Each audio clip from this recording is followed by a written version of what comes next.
To everyone joining us this afternoon, welcome, and thank you for participating in our second annual Careers and Entrepreneurship in the Sciences event. This event is part of Global Entrepreneurship Week, which is being celebrated all over the globe. My name is Paul Mass, and I'm the Associate Director of the university's Center for Entrepreneurship. The Center for Entrepreneurship is hosting this event, along with the university's Biological Sciences Department, its Corporate Engagement Office, and Tech Growth Ohio. The center is a partnership between the College of Business and the Voinovich School, but it serves students in every college throughout the community. We support students through a curriculum of classes, very much experiential classes, programs, clubs, activities like the one you're joining today. For those of you in the audience today who aspire to work in a scientific field or a business field related to science, to create your own business or to pursue a passion or idea that you have, get involved with the Center for Entrepreneurship. Check us out. Earn a certificate or a major. Our event this year, and this panel in particular, will focus on the challenges and the risks inherent in a worldwide pandemic. I hope the panel can illustrate that, especially in a time of crisis, there are extraordinary needs that have to be met, problems that have to be solved, but there are also very important opportunities to solve them. By inviting a panel like we have today, we want to inspire and educate students and show them that opportunities and careers in many industries are achievable by them, and we need them to fit those careers and meet these opportunities and challenges. We're very excited to have Laura Breggy moderate our panel for us today. Laura is an Ohio University alum and a veteran of the biotech and investment industries. Laura is currently a senior advisor to Bridge Biopharma, which is a publicly traded clinical stage biotech company developing novel genetically targeted therapies. Previously, Laura has served in a wide range of senior executive positions in several drug development companies. She has also served as general partner at Red Rock Ventures, a venture capital firm investing in early stage technology companies. Finally, Laura has served and currently serves on the boards of several life science companies. I really don't think we could have found a more talented, qualified moderator for our panel today. Laura earned her BA from Ohio University's Honors Tutorial College and her MBA from the University of Chicago. Before I turn the panel over to Laura, I just want to remind everyone that we will have a Q&A session at the end of the panel's presentation. If you have questions, make a note of them and submit them through the Q&A box available to you, and hopefully we'll get to them during the Q&A session. Thanks again for joining us, and enjoy the panel. Good afternoon. Thank you, Paul, for that wonderful introduction, and now I'll do my very best to live up to as much as I can of that. I'm going to start today by introducing our panel and then making a few opening remarks.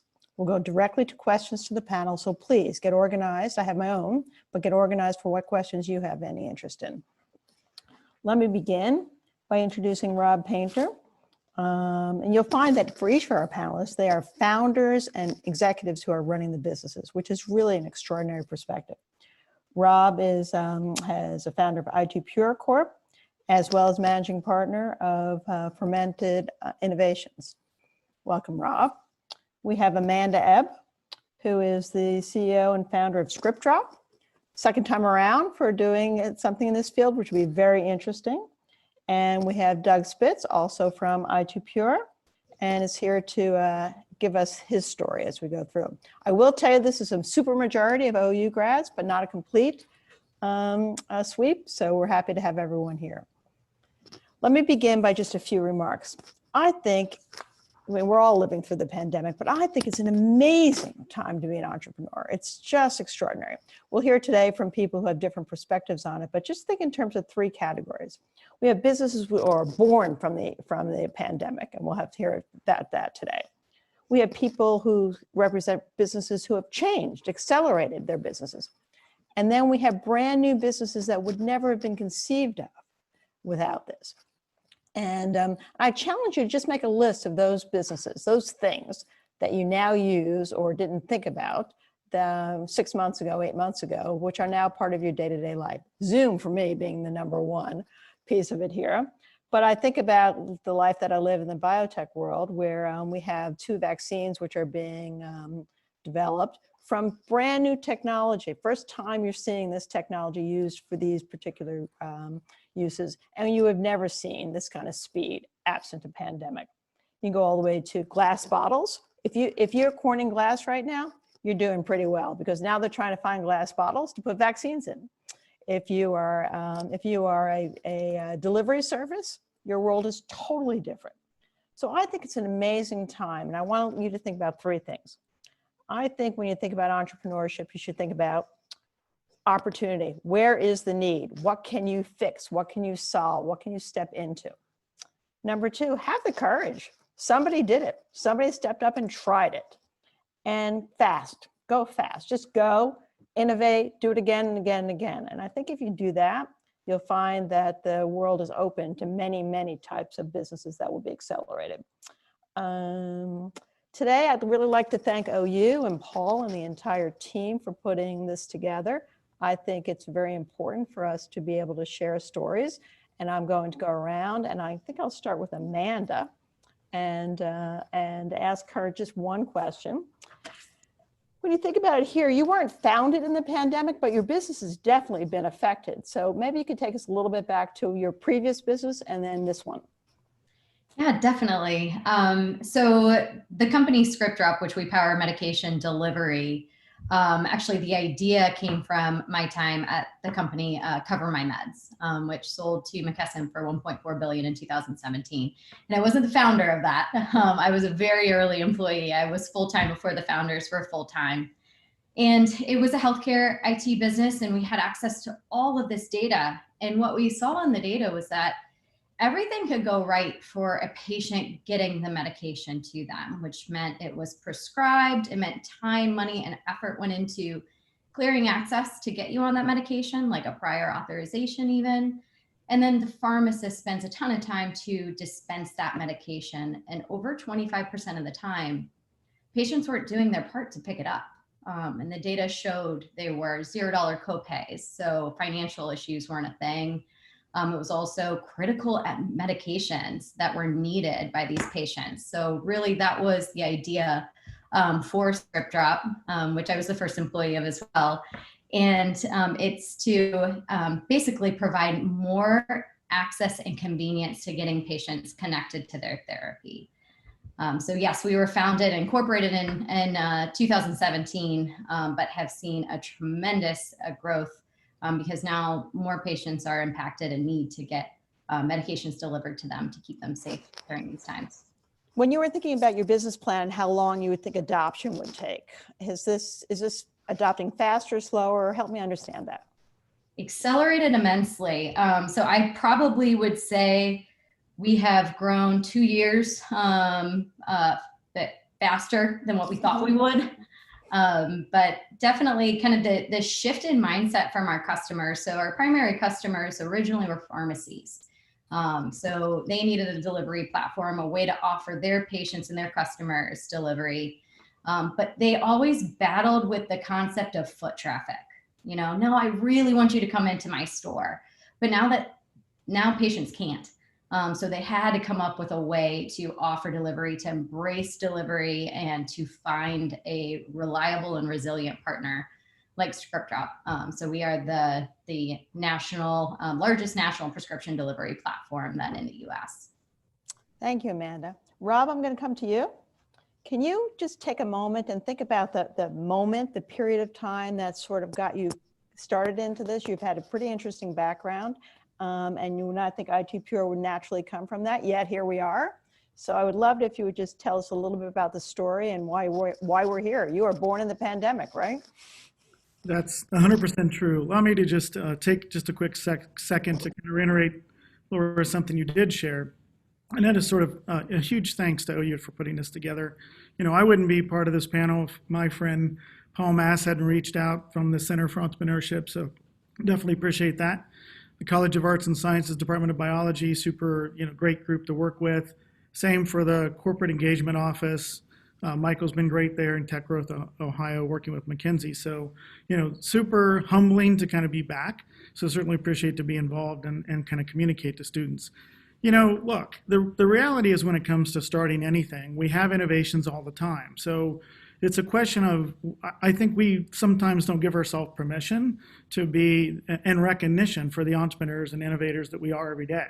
And I think, we learned a lot of lessons. I mean, even a lot of our, I suspect, folks that are joined us, and certainly those of us on the panel, are very familiar with 9/11.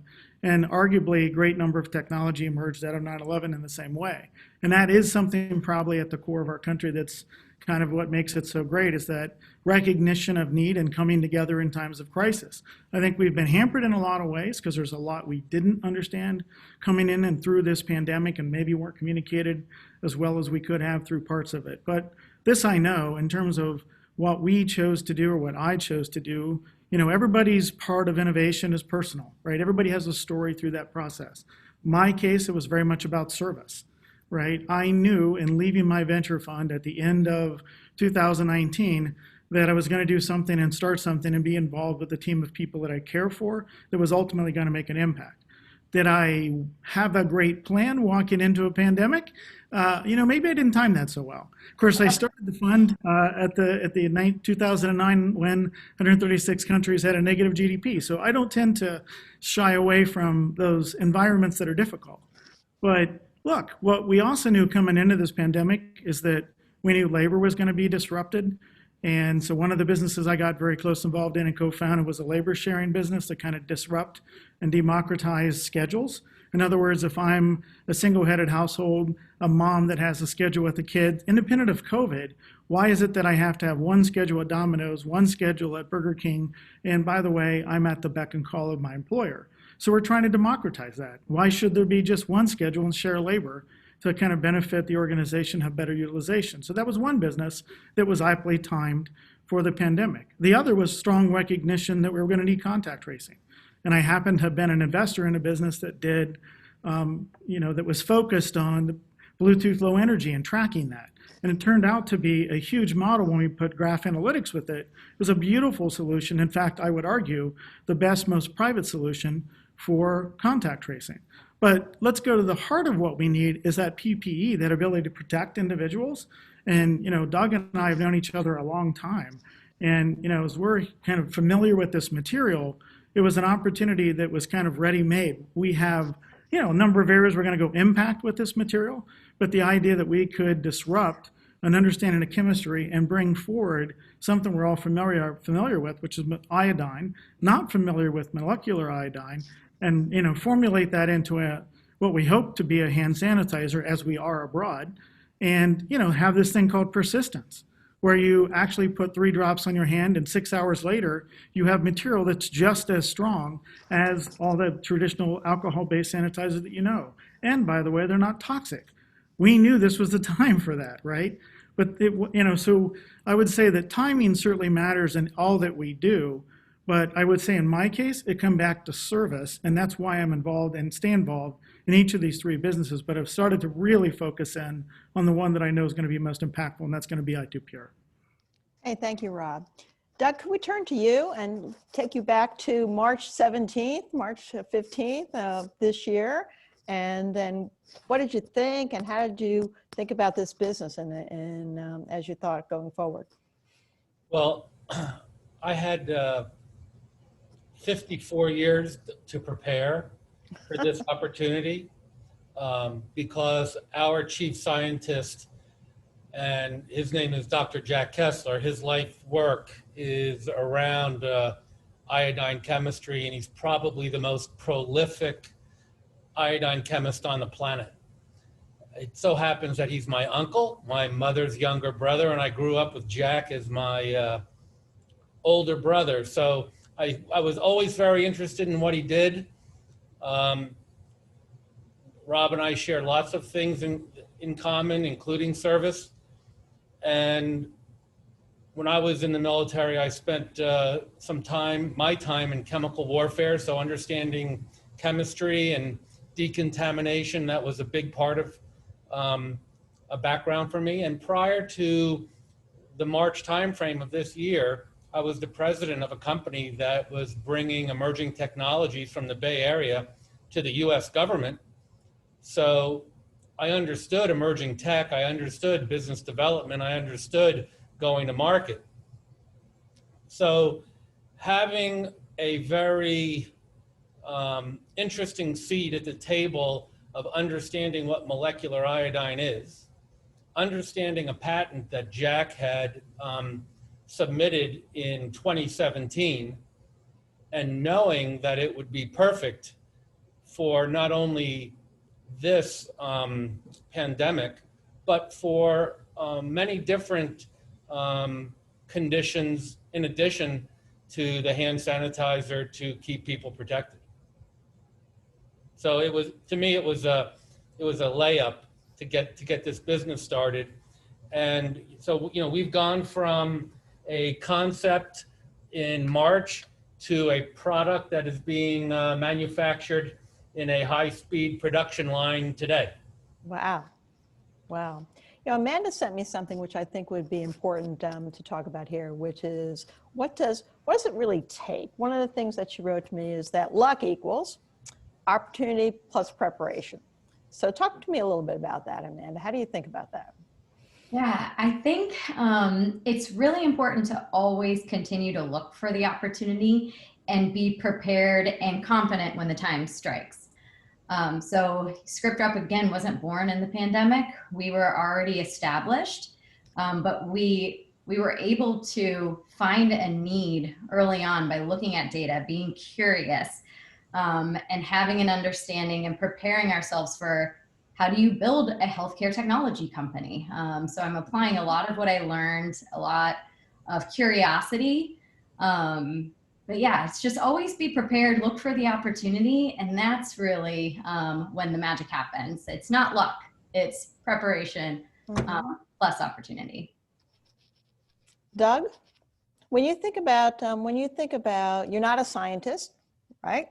Correct. And yet you're down the path of a high tech and high science path as go through. So part of it here is partnering with the right person.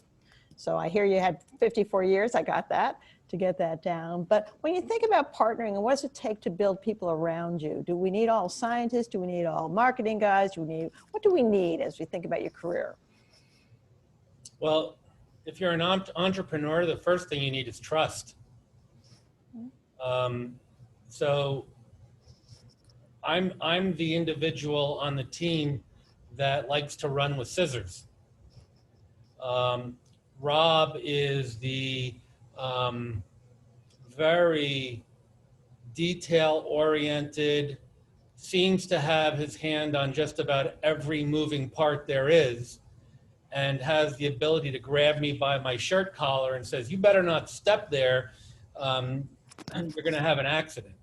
So it really requires understanding your skill sets, being very introspective and very honest with yourself, and being able to find the people that complement you, that are not overlapping or redundant.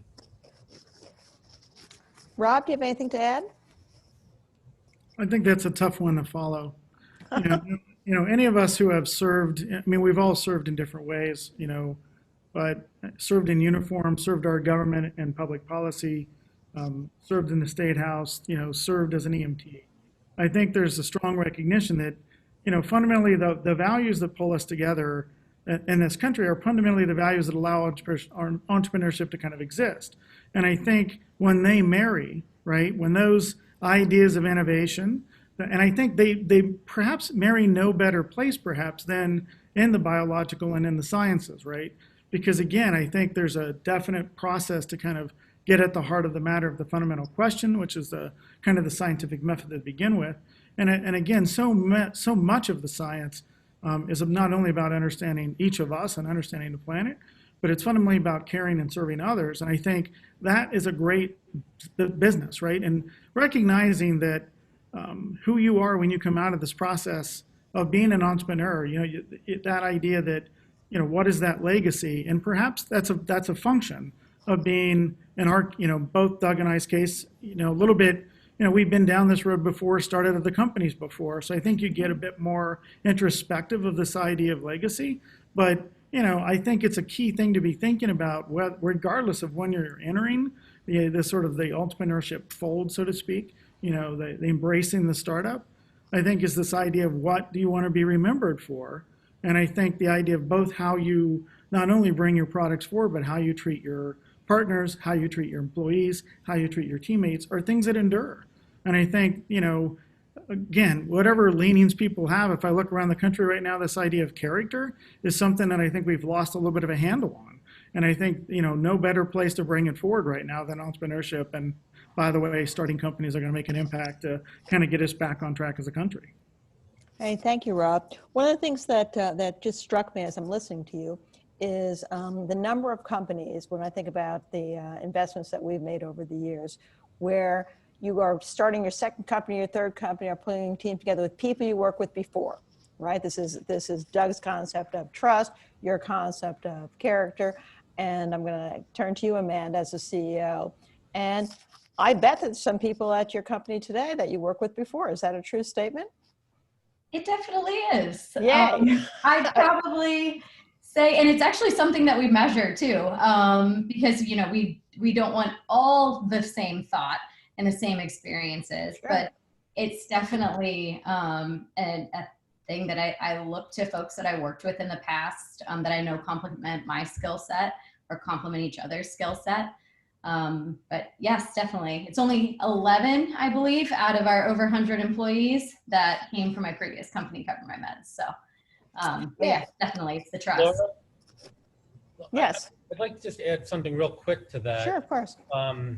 With Amanda's comment about not wanting the same thought, I find combinatorics plays a huge role in entrepreneurship. And I know that this is an OU organization, and there's probably a fair amount of students potentially watching this, and they need to understand that going and collecting lots of different experiences will give them different insights into the problems they're looking at, which will then create different solutions, which will allow them to differentiate themselves in the market. Yeah, you're totally right about that. When I think about, when I read all your backgrounds, when I think about my own career, I would have never predicted the path that I'm down. It's certainly not what my plan was. And the most interesting insights you have come from experiences you would have never expected, right?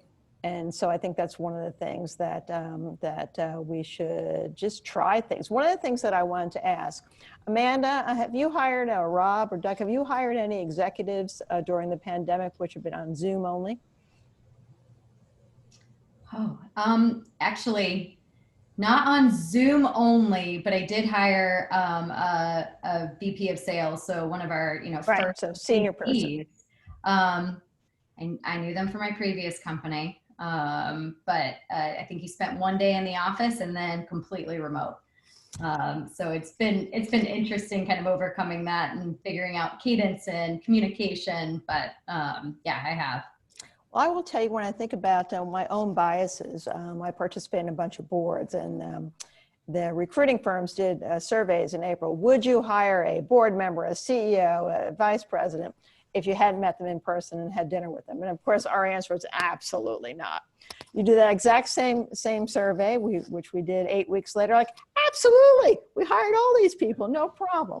So it's one of those things about how deeply held views, like I could never join a board where I had not sat down with people for dinner. Yet that's exactly what I'm doing next week. So who could believe how quickly you can change your perspective, which I think is one of the things that gives just hope for more opportunities. They're all businesses I would have never imagined that I would use. So Rob, when you think about your next thing, you have a service mentality at your core as you go forward. When you think of your own career, how has it followed as compared to what you thought in the beginning? It's spot on. It's No, kind of right, spot you on did it the all. way that you described it, right? It's, and I remember the first opportunity I had to come back to campus on OU and speak to this, and similar question was posed to me, and I was caught off guard, right? Because of, I think we confront that, wait a second, how did I get here? And now I'm standing in front of an audience to try to answer the question. And I think it's kind of encapsulated in what you said, which is being open to the opportunity.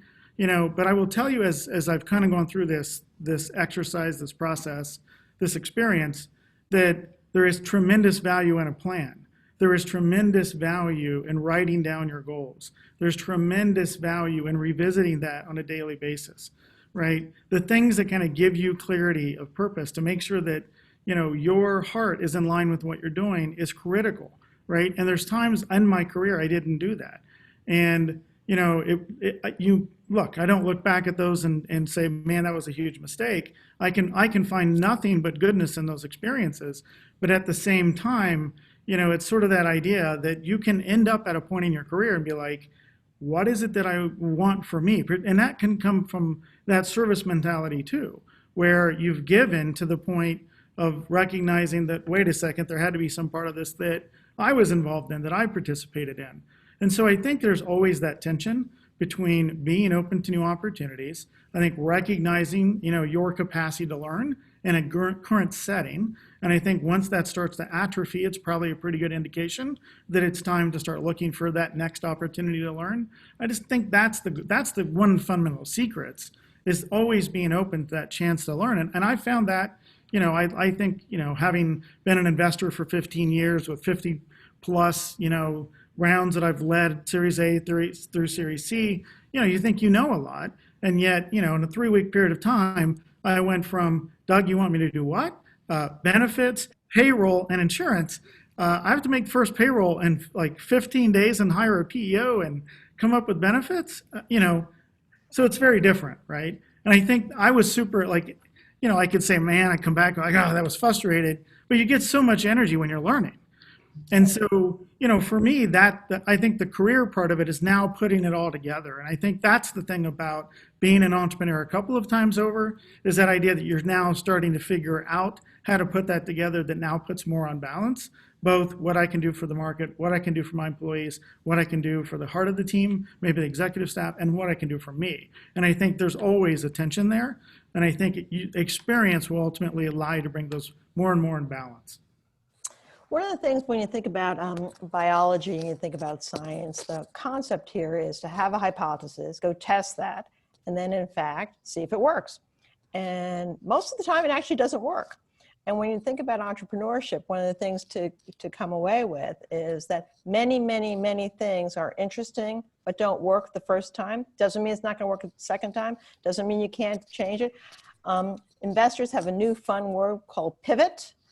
I gave you my money for this kind of business. That business isn't working anymore. Well, if the entrepreneurs say, well, we're pivoting over here. Like, wait a minute, I didn't give you that money for that business there, but yet it works. Yet, in fact, because you have to be open to the next thing that goes wrong, the next thing that goes wrong, and then the amazing thing that goes right. And so I read today in our local newspaper that a local business that provides pies for the holidays serves them in glass plates. And that's one of their signature things, is they send the glass pie dish home, and you have that as part of your celebration. No more glass pie dishes. Why? Because Corning is busy making a lot of little bottles for vaccines. So just think about the change that they have in their business and what the need will be. And to be prepared for that is really, really interesting. I'd love it if you each think about one thing that you've done in the pandemic, or one thing that has happened that, not necessarily from a business perspective, from a personal perspective, that you're surprised at. I shared that I'm surprised that I'm joining this board, where I absolutely not. I always eat dinner with people before I do that. Maybe not. So Amanda, I'll start with you. Yeah, mine's a little interesting. I became CEO in the pandemic. Oh, there you go. So that's something that I didn't expect, but a spot that I needed to step into very quickly in May. So that was interesting, as well as, my first experience sort of leading and closing not only a round of funding, but then kicking off another one. So we're closing a round of funding with folks that we didn't sit in a room and actually meet, which is interesting too. So I definitely have surprised myself and risen to both occasions. It's great. Doug? Other than founding the company in March, I got that. Honestly, there is nothing surprising. Like I said, prior 7 years, I was in emerging tech, and before that, I was in high tech, and before that, I was in the military.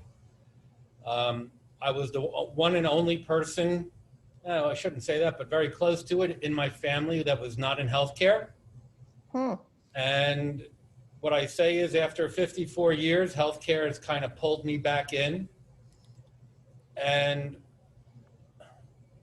we operate in all time zones. We have conversations going with distributors that are in every time zone, just about in the world. And I feel like I'm doing exactly what I should be doing at this moment in time. So none of that is a surprise to me. Great. Rob, you're up.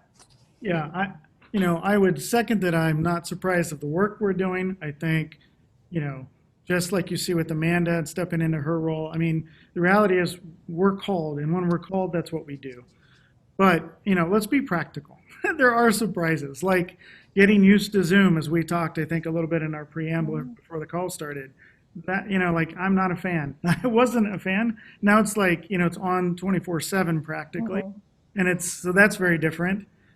Getting used to that casualness that happens through Zoom when a family member or a pet comes into the conversation, right?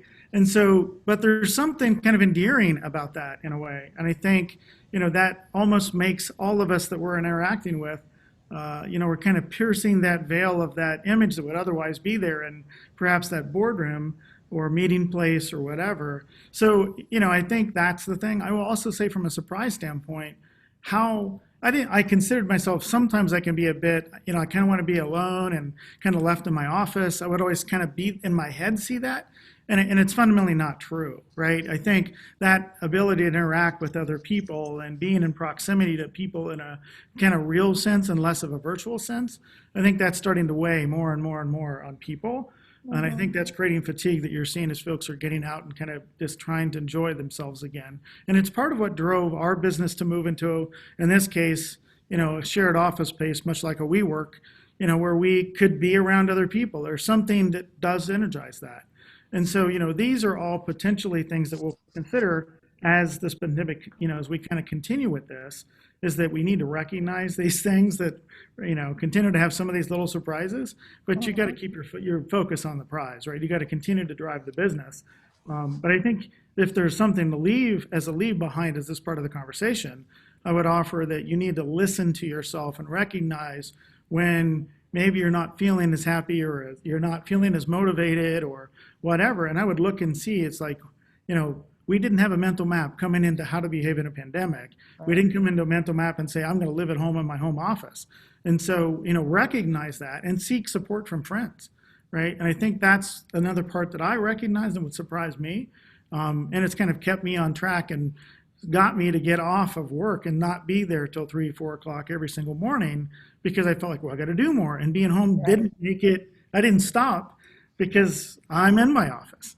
So I think those kind of listen to yourself as little lessons to come from my surprises. Thank you. Yeah, it's really been quite amazing when I think about just the businesses that exist today that didn't exist before and that we've gotten used to. The number of people who have bought bicycles, right? Electric bikes. Like, I didn't even really understand what electric bikes did. I'm like, wow, I wish I would have bought one a couple of years ago. But like, oh, I thought a bike actually had, no, buy a motor. So when you just think about the supply chains for all of those things and go forward, one of the things that I found to be incredibly interesting around here in the San Francisco Bay Area is people who solve the problem by saying, I'm a manufacturer of this. I could be a manufacturer of that. So I hear an example is we have a a computer manufacturer here who's a fixer, who repairs things. And when we had such problems with the ventilators, they said, hey, if you give me the specs, I'm sure we could figure out how to train people to fix them. So all of a sudden, the entire line turned into fixing ventilators, which were sitting around being unfixed, being out of service. So it's so interesting for the opportunities. How long that business will exist, who knows? But they added a huge value during this period of time, and I'm sure they'll be ready for the next thing as they go through. So I think we're at the point now, if there are any questions, I'm not sure. I think you get to put them in the chat, the Q&A maybe. Let's check one or the other. Okay, Amanda, here's one for you. What struggles and rewards did you face? Did the global trade networks change your business during this? So the issues associated with global supply, global distribution, did that change your business? Not for us. We are only focused in the US right now, but some of the interesting impacts that we faced. So from pre-COVID to peak COVID, we saw a 363% increase in prescription deliveries. Wow. And then we saw that tail off, because what you were seeing is that peak was people filling for 90-day scripts, and their health plans allowing them to do that. And then you saw elective procedures not happening. You saw people not going to the physician's office. Mm-hmm. So the overall script volume in the US started to decrease. So we had less scripts to deliver. However, we have started to see that rise back up, as well as the pharmacies and others embracing delivery more than they did before. And the other interesting piece then too that just changed this week is, of course, Amazon's announcement of getting into prescription delivery themselves. And that has allowed Scriptdrop kind of to support all of those chain pharmacies and independent pharmacies so they can compete against Amazon and to still offer, our largest network of same day and on-demand delivery. You can't get an antibiotics from Amazon or PillPack or temp controlled or things like that. So we that has definitely shifted. Interesting. Mm-hmm. Yeah, has been an interesting change over the past day. So are you enabling competitors? Are you seeing competitors act differently than you thought? So the change that we've seen, because we're healthcare technology, and what we've learned in our past is it's important to be a partner and to integrate into every single spot in the patient's journey. But what we've seen is a lot of the, as you would say, TNC or gig economy type companies, all of a sudden now saying, yeah, we'll get in prescription delivery too. When they've been, transporting people or food, and prescription delivery is very, very different. But we really partner with all of them. So we have that large, powerful network, but then coach each of them on how prescription delivery is totally different. But we started to see a lot more of them get into the market.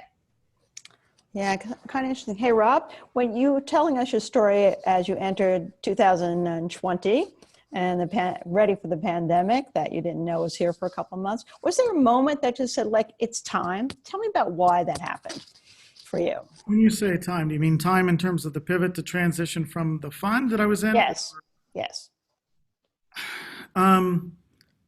Yeah, I think there was. I found myself kind of, I think as an investor, one of the things I often say is that you tend to fall in love with the CEO or you fall in love with the company. And what I mean to say by that is, do you find a CEO that's coachable, that you can work with, or is there something about the company that so intrinsically that you just want to be part of? And I think those become the best sort of traditional investments. And as I made more and more and more of those, the things that I found is I kept hanging on to companies that ultimately I couldn't rally support for. As you're in a venture fund, you do have a set of partners, and there were several companies that you end up just kind of collecting companies that you kind of stay helping with. And it kind of clued me into the fact that I think I'm loving that more than I am, my investing sort of day to day. Namely because I think if you're in an investment environment and you have a passion to it and you have a certain framework with your investment fund that is, you have to have unanimous decision, there's that belief where you fundamentally face a rift, right? Mhm. So for me, I think that's what it was. I was seeing some changes developing sort of across a whole bunch of sectors. Again, we at the business I was in was not investing in sort of consumer technology, much more enterprise. But I knew that there was a lot changing in enterprise, and my focus is geospatial. And so, seeing that change and recognizing that change, I just recognized at the end of the day, I needed to be in an environment where I had a louder voice, even though I had co-founded this fund and been with this fund and had some success across 10 years. And I think, that is the real testament, right? There's a lot of times when we're in a state and we're in a position, and there's not what I would call a lot of financial risk to stepping into a startup. But here is a case where I'm completely walking away from what's been my career, for a long, long time. And so when you're in that mode, I think there's just no turning back, and there's something certain about that. And it's also probably why schizophrenically or frenetically, I didn't do just one business. It is why I'm focused on one business now, right? But because I saw that calling and the need. And of course, so I think it's just, if I had to boil it down, not to continue, I would just simply boil it down to that, you pick your partners. I think you pick those that you want to work with. And I think you pick the focus in the market and the area where you can contribute, and those align to the highest degree. If you were to score them, that's probably a good lesson of where you needed to be. And so that for me, I think the harder question, if you had asked, which I'm not going to answer, I'll turn it back to someone else. The harder question would have been, what would you have done had we not had a pandemic, right? You would have this plan. Are these things aligned? And here's the irony. I would say absolutely. Particularly the parties involved. I had wanted to work with Doug. I had also wanted to do the other two businesses I was involved in because I believed in them. And I think ultimately I would have found my way in the same place. But anyhow, so Cool. That's my response to that. That's pretty interesting. Hey, Doug, show the sanitizer again. So you're going to sell a whole bunch of this. What happens after that? What happens after? Is there a next product concept? Is there a development pipeline? What do you think? The answer is yes. The bottom line is this is molecular iodine. It's 300 times more powerful than the iodine they wash you with in the hospital prior to surgery. Doesn't stain, non-toxic, doesn't irritate, it's non-alcoholic. And molecular iodine is absorbed into the skin and then off-gassed, released. And it is constantly active while it's in the skin, and it then creates a bioshield above the skin of your hands. So it turns the skin of your hands into a antimicrobial material. So the question is, what's next? The hand sanitizer only represents 1% of our opportunity.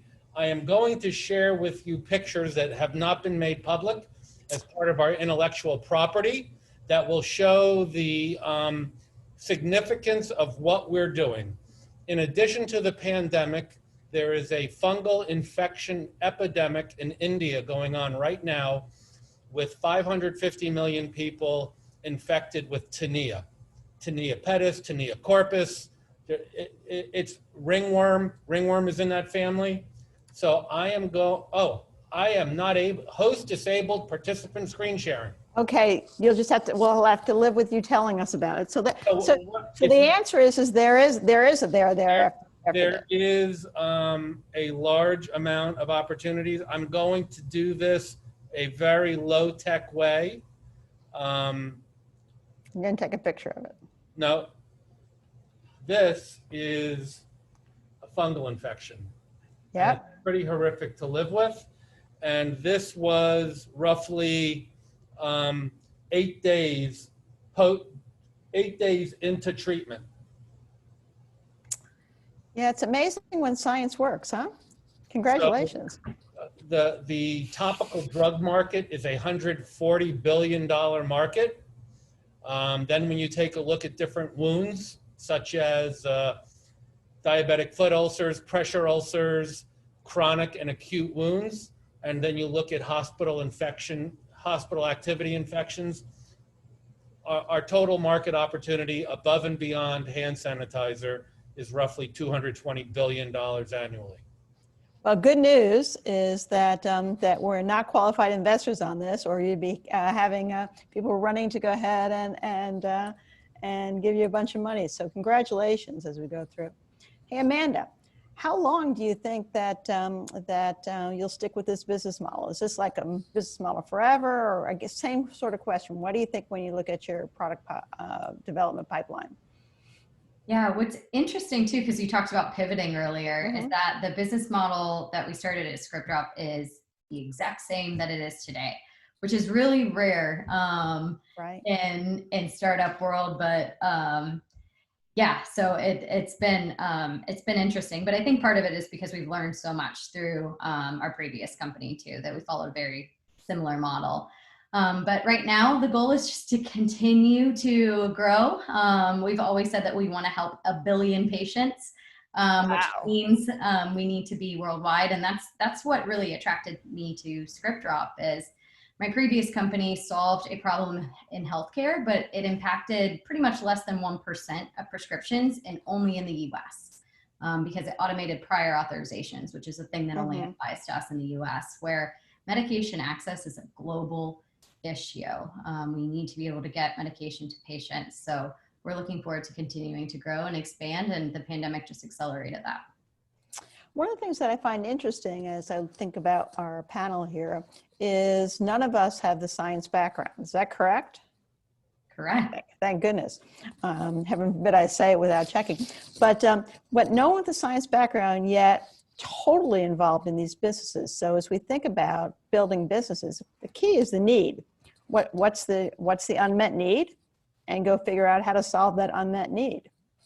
And when you think about businesses that exist today, right? Facebook exists for a set of needs that who knew that, or Uber, or Lyft, or any of these pieces as we go through. So when we think to our entrepreneurs in waiting and in preparation, I'm excited about what we're going to see come from you. There's just partner and try it. There's so many things that you can do that will make a huge difference. And I hope you work on those things so that I can enjoy them as we go through. One of the fun things has been watching, Rob was talking a little about 9/11, that technologies which came out of that. There's also a bunch of technologies today that we are still living off of, which came out of the space program in the 60s, right? So when you think about what are you going to develop today and tomorrow that will have a generation or two who will pay attention to that, I think that's what's amazing as we go through. Okay. Any final comments from people? I see there is a quick question. Go ahead. Mark Weinberg had asked a question, and it's my duty as one of his fellows in the Voinovich Squad should answer the question. When Mark asked me to do something, I should do that. There's a joke. But the question that was posed is, what are the experiences that any of us have had that on the business side that we could carry forward, we would transfer to government? And I think it's a tough question because I think there's cases, certainly in local government and state government, where I think we see that the states and local government had done very well. I think the larger question is in cases when it doesn't go well, what's the fundamental issue? And some of those things are decision-making. I think some of it's risk-taking. I think some of it's the willingness to kind of speed towards an answer. I think being entrepreneurial in the process. If I make and sort of go further, it looks like I'm kind of pontificating with I2 Pure, but we, as early as March, reached out to the FDA under the emergency authorization, use authorization for our product. And yet, what has happened is abroad, we've been characterized as a drug, as a hand sanitizer, and a cosmetic because we go on skin. And yet in the US, we continue to be in debate with the FDA when the entire purpose of the Emergency Use Act was what? To get technologies in the hands of people in response to COVID, right? So we hand them a COVID test, we hand them efficacy test, we hand them ATSM test to talk about kill, we hand them cytotoxicity, and where are we? Still waiting how long into this pandemic? In large part because there's parts of the administration that are busy and distracted on other things. We get it. But the fundamental reality is it isn't just about testing, and it isn't only about coming up with an inoculation, which is important as well. but it's also about protecting people today. And I just think, there has to be, if you're going to open up the pathways for innovation to occur, which was the intent of some of these, and you see it outside of a pandemic too, then go all the way with it, right? I mean, BARDA was plussed up with a couple extra $1 billion in their budget for exactly these purposes. And so, it's those things that I imagine, not us. How many more of us, in terms of young companies that are out there with innovations that could have, maybe alleviated some of the concern we're seeing? And it's, we had pathways to make that happen that was put in place. And in my view, we're not fully entrepreneurial in the way that they ultimately executed them, right? So I think it's that capacity to be quicker, more responsive, acknowledge, communicate, and empower as a function of these early companies and letting them kind of go to market to see what they could do. That's quite a challenge, Rob. I love it, which is that now what we need these entrepreneurs to make government entrepreneurial. I love everything about that. And Mark, I think the one takeaway, the lesson that I could definitely say is that screaming at my email is a unproductive way to get something done, because the government is not responding in an affirmative way. Next week we're going to be posting videos from families all over India who have been using the product, who have had neighborhoods decimated by the virus, and their entire family was spared because of use of the product. We have lead COVID-19 healthcare workers in Calcutta who are coming to us now to buy product for their other peers, because they're the only one in the COVID-19 wards that are spared getting sick when all the other doctors are treating COVID-19 patients as well. Here, Rob and I have signed in our past lives, put our lives on the line to protect the country, and now we're put in a position where the only citizens that we can protect are international. So it's been quite frustrating. Well, we're going to need you to keep persevering. That's what we know as we go through. Okay, let me just do my job and see if there's anything else in the Q&A that I need to be dealing with.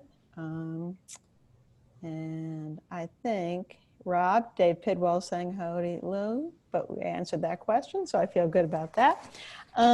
So I will say thank you to each of you, and again, and to the OU and Tech Ohio. This has been wonderful to have the chance to know these panelists, and to thank Paul again for putting it all together, and hope that everybody has a wonderful holiday.